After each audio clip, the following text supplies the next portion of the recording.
തകർന്നടിഞ്ഞ Catalan ക്ലബിലേക്ക് ഒരു ബാഗും തൂക്കി ഹാൻസി ഫ്ലിക്ക് ട്രെയിൻ കയറിയപ്പോൾ ബാഴ്സലോണ വിരോധികൾക്കും ട്രോളന്മാർക്കും അതൊരു ആഘോഷരാവായിരുന്നു. തങ്ങളുടെ മാനേജറിന് ഒരു വിമാന ടിക്കറ്റ് എടുത്തു നൽകാൻ പോലുമുള്ള കഴിവില്ലാത്ത ക്ലബ്ബാണോ ബാഴ്സലോണ എന്നവർ സോഷ്യൽ മീഡിയയിൽ ട്രോൾ ചെയ്തുകൊണ്ടേയിരുന്നു. എന്നാൽ ഇന്നവർ നിശബ്ദരാണ്. കാരണം ലക്ഷ്യബോധമില്ലാതെ സാമ്പത്തിക പ്രതിസന്ധിയിൽ ഉലഞ്ഞ കാറ്റലൻ ക്ലബിനെ അവരുടെ പ്രതാപകാലത്തേക്ക് അയാൾ തിരിച്ചു കൊണ്ടുവന്നിരിക്കുകയാണ്. ലോകമെമ്പാടുമുള്ള അവരുടെ ആരാധക കൂട്ടത്തിന് പ്രതീക്ഷ നൽകിയിരിക്കുന്നു. കഴിഞ്ഞ 10 വർഷത്തിനിടയിൽ ബാഴ്സലോണ ക്ലബും ടീമും അവരുടെ ആരാധകരും നേരിട്ട ദുരവസ്ഥകളും കടന്നുപോയ വഴികളും ഏതാനും ചില ചുരുങ്ങിയ വാക്കുകൾ കൊണ്ട് നിർവചിക്കാൻ സാധിക്കാത്തതാണ്. അത്രത്തോളം മോശം കാലഘട്ടത്തിലൂടെയായിരുന്നു ഫുട്ബോൾ ക്ലബ് ബാഴ്സലോണ കടന്നുപോയത്. ഇതിനിടയിൽ ക്ലബിന്റെ ചരിത്രത്തിലെ ഏറ്റവും മികച്ച താരമായ സാക്ഷാൽ ലയണൽ മെസ്സി കൂടി ക്ലബ്ബ് വിട്ടതോടെ പ്രതീക്ഷകൾ മുഴുവനായി അസ്തമിച്ചു. തുടർ പരാജയങ്ങളുടെ പടുകുടിയിലേക്ക് വീണുപോയതിനു ശേഷമായിരുന്നു ബാഴ്സലോണയുടെ മുൻ ലെജൻഡായിരുന്ന സാവി ഹെർണാണ്ടസ് ക്ലബിന്റെ പരിശീലകനായി ചുമതലയേൽക്കുന്നത്. സാവിയിൽ നിന്ന് തന്നെയായിരുന്നു ബാഴ്സയുടെ പുതുയുഗത്തിന്റെ ആരംഭവും. സാമ്പത്തിക പ്രതിസന്ധിയിലുളഞ്ഞ ബാഴ്സയിലേക്ക് ഒരുപിടി മികച്ച താരങ്ങളെ കൊണ്ടുവരാൻ മോശം സമയത്തും അദ്ദേഹത്തിന് സാധിച്ചു.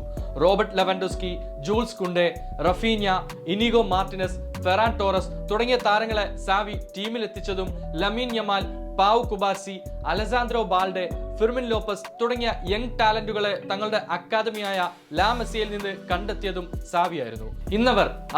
ഇന്ന് ഹാൻസി ഫ്ലിക്ക് അടിച്ചുകൂട്ടുന്ന ഗോളിന് അസിസ്റ്റ് നൽകിയത് സാവി ഹെർണാണ്ടസ് എന്ന ബാഴ്സലോണ ഇതിഹാസമാണ്. പിന്നെങ്ങനെയാണ് സാവിക്ക് സാധിക്കാത്ത ചിലത് ഹാൻസി ഫ്ലിക്ക് സാധിച്ചെടുത്തത്?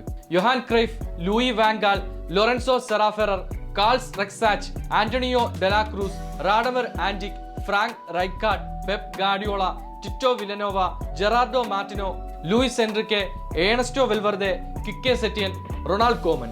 കഴിഞ്ഞ 3 പതിറ്റാണ്ടുകളായി ബാഴ്സലോണയുടെ പരിശീലകരായിരുന്നവരാണ് ഇവർക്ക് പിൻഗാമിയായിട്ടായിരുന്നു സാവിയുടെ വരവ്. ഈ പരിശീലകർക്കെല്ലാമുള്ള ഒരു പൊതുവായ പ്രത്യേകത എന്താണെന്ന് വെച്ചാൽ ഇവരിൽ കൂടുതൽ പേരും സ്പാനിഷുകാരോ ഡച്ചുകാരോ ആണ്. അതോടൊപ്പം തന്നെയുള്ള മറ്റൊരു സാമ്യത ഇവരുടെ എല്ലാം കളിശൈലിയും ഏറെക്കുറെ സമാനമാണ്. ബാഴ്സലോണയുടെ ഇതിഹാസ താരവും പരിശീലകനുമായ യൊഹാൻ ക്രൈഫ് മുന്നോട്ട് വെച്ച ടിക്കി ടാക്ക ശൈലിയായിരുന്നു ഈ പരിശീലകരെല്ലാം ക്ലബിൽ പരീക്ഷിച്ചത്.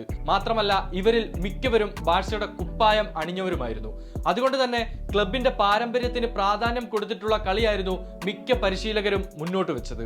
എന്നാൽ പെപ് ഗാർഡിയോളയുടെയും ലൂയിസ് എൻറിക്കയുടെയും ഏണസ്റ്റോ വെൽവർദയ്ക്കും ശേഷം പിന്നീട് വന്ന പരിശീലകർക്കൊന്നും ക്ലബിൽ പ്രതീക്ഷിച്ച ഇമ്പാക്ട് നൽകാൻ കഴിഞ്ഞില്ലെന്ന് മാത്രമല്ല ഓരോ സീസൺ കടന്നു പോകും തോറും കൂടുതൽ ദയനീയ അവസ്ഥയിലേക്ക് ക്ലബ്ബ് കൂപ്പുകുത്തുകയും ചെയ്തു. ഒടുവിലെത്തിയ സാവി ഹെർണാണ്ടസും ഇതേ ശൈലി തന്നെയായിരുന്നു പിന്തുടർന്നത്. എന്നാൽ ഇതിൽ നിന്നെല്ലാം വ്യത്യസ്തനായിരുന്നു ഹാൻസി ഫ്ലിക്ക്. ബാഴ്സലോണ എന്ന ക്ലബിന്റെ DNA-യിൽ നിന്നും വിട്ടുനിന്ന ഹാൻസി ഫ്ലിക്ക് അടുത്ത കാലത്തൊന്നും കാണാത്ത ഒരു പുതിയ ബാഴ്സലോണയെ പടുത്തുയർത്തുകയാണ് ചെയ്തത്. സ്പാനിഷ് പമ്പന്മാരിലേക്ക് തന്റെ ജർമ്മൻ ശൈലി കൊണ്ടുവന്ന ഫ്ലിക്ക് ബാഴ്സ താരങ്ങളെ തങ്ങളുടെ പരമ്പരാഗത കളിശൈലിയിൽ നിന്ന് മോചിപ്പിക്കുകയാണ് ആദ്യം ചെയ്തത്. കൂടാതെ ടീമിന്റെ കെമിസ്ട്രിക്കും ഫുട്ബോൾ റിലേഷൻഷിപ്പിനും ഫ്ലിക്ക് പ്രാധാന്യം നൽകി. ഇതോടെ മെല്ലപ്പോക്ക് കളിയുമായി മൈതാനത്ത് പന്തുമായി അലഞ്ഞു നടന്ന ബാഴ്സ താരങ്ങൾ സ്വതന്ത്രരായി. കൂടാതെ ഗ്രൗണ്ടിൽ സ്വതന്ത്രമായി പന്ത് തട്ടാനും തങ്ങളുടെ യുക്തിക്കനുസരിച്ച് സ്വയം മുന്നേറ്റങ്ങൾ നടപ്പാക്കാനും താരങ്ങൾക്ക് സാധിച്ചു.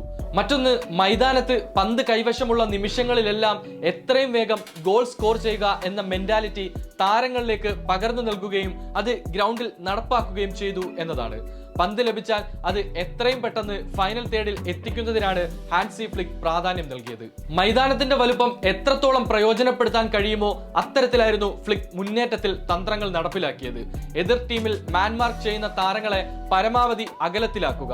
അങ്ങനെയാകുമ്പോൾ ലഭിക്കുന്ന ഫ്രീ സ്പേസിലൂടെ വിംഗ് ബാക്കുകൾ ഉൾപ്പെടെയുള്ളവരെ ഉപയോഗിച്ച് അറ്റാക്ക് നടത്തുക. ഫ്ലിക്ക് മുന്നോട്ട് വെച്ച ഈ തന്ത്രം ബാഴ്സയുടെ യുവരക്തങ്ങൾ വൃത്തിയായി ചെയ്തു. മുൻപുള്ള ശൈലിയെ പോലെ വെറുതെ പന്ത് പാസ് ചെയ്യുന്നതിനു പകരം ഓരോ പാസിനും കൃത്യമായ ഉദ്ദേശം വേണമെന്ന നിർദ്ദേശവും ഫ്ലിക്ക് താരങ്ങൾക്ക് നൽകി. വ്യക്തിഗത മികവിലൂടെയുള്ള മുന്നേറ്റങ്ങൾക്കും ഫ്ലിക്ക് താരങ്ങൾക്ക് പൂർണ്ണ സ്വാതന്ത്ര്യം നൽകിയിട്ടുണ്ട്. അതിനായി ഫ്ലിക്ക് ഏറ്റവും കൂടുതൽ ഉപയോഗിച്ച താരമാണ് ലമീൻ യമാൽ. സെന്റർ ബാക്കുകളിൽ നിന്നും ഫുൾ ബാക്കുകളിൽ നിന്നും പന്ത് സ്വീകരിക്കാനായി മുന്നേറ്റ നിര താരങ്ങളായ റഫീഞ്ഞയും റോബർട്ട് ലെവൻഡോസ്കിയും ഡാനി ഓൾമോയും പെഡ്രിയും ഫെറാൻ ടോറസും ഫെർമിൻ ലോപ്പസുമെല്ലാം ഇടയ്ക്കെങ്കിലും ഒരു സർക്കിളിനുള്ളിൽ എന്ന പോലെ നിലയുറപ്പിക്കാറുള്ളത് ബാഴ്സയുടെ മത്സരങ്ങളിൽ സ്ഥിര കാഴ്ചയാണ്. എതിർ ടീം പ്രസ് ചെയ്യുന്ന സമയത്താണ് മിക്കപ്പോഴും ഇങ്ങനെ കാണാറുള്ളത്. എന്നാൽ എത്ര തന്നെ കടുത്ത പ്രസ്സിംഗിലാണെങ്കിലും യമാൽ വലതു വിങ്ങിൽ തന്നെ നിലയുറപ്പിക്കുന്നതായി കാണാൻ കഴിയും. എത്ര ഡിഫൻഡർമാരുണ്ടെങ്കിലും അവരെ ഡ്രിബിൾ ചെയ്ത് മുന്നോട്ട് പോകാനും എതിർ താരങ്ങളെ തന്നിലേക്ക് അടുപ്പിച്ച് മറ്റു താരങ്ങൾക്ക് സ്പേസ് ഒരുക്കുന്നതിലും യമാലിനുള്ള ഈ കഴിവാണ് ഫ്ലിക്ക് ഇത്തരമൊരു തന്ത്രം കൂടി മെനഞ്ഞത്. ചുരുക്കി പറഞ്ഞാൽ യമാലിന്റെ വ്യക്തിഗത കഴിവ് ഉപയോഗപ്പെടുത്തിയുള്ള ഫ്ലിക്കിന്റെ മറ്റൊരു പദ്ധതിയാണിത്. കൂടാതെ ജർമ്മൻ പരിശീലകരുടെ വജ്രായുധമായ ഗഗൻ പ്രസ്സിംഗ് കൂടി ഫ്ലിക്ക് ബാഴ്സയിലേക്ക് ഇഞ്ചക്ട് ചെയ്തതോടെ എണ്ണയിട്ട യന്ത്രം പോലെ ബാഴ്സ താരങ്ങൾ ഗ്രൗണ്ടിൽ പ്രവർത്തിക്കുകയാണ്. ബാഴ്സലോണയിൽ ഹാൻസി ഫ്ലിക്കിന്റെ ആദ്യ സീസൺ അവിസ്മരണീയമായിരുന്നു. LaLiga, Copa del Rey, Spanish super cup എന്നിങ്ങനെ ആഭ്യന്തര ട്രബിളിലേക്ക് ഫ്ലിക്ക് ബാഴ്സയെ നയിച്ചു. 54 മത്സരങ്ങളിൽ 43 എണ്ണത്തിലും വിജയിച്ച് 73 വിജയശതമാനവും രേഖപ്പെടുത്തിക്കൊണ്ടാണ് അദ്ദേഹം ഈ നേട്ടങ്ങളെല്ലാം സ്വന്തമാക്കിയത്. എങ്കിലും ആവേശകരമായ ചാമ്പ്യൻസ് ലീഗ് സെമി ഫൈനലിലെ തോൽവി ക്ലബിനെയും ആരാധകരെയും ഏറെ നിരാശപ്പെടുത്തി. എങ്കിലും അവർ ആത്മവിശ്വാസത്തിലാണ്. കാരണം ഹാൻസി ഫ്ലിക്കും യമാലും പെഡ്രിയും റഫീഞ്ഞയും കുബാർസിയും ഒക്കെ അവിടെ തന്നെയുണ്ട്.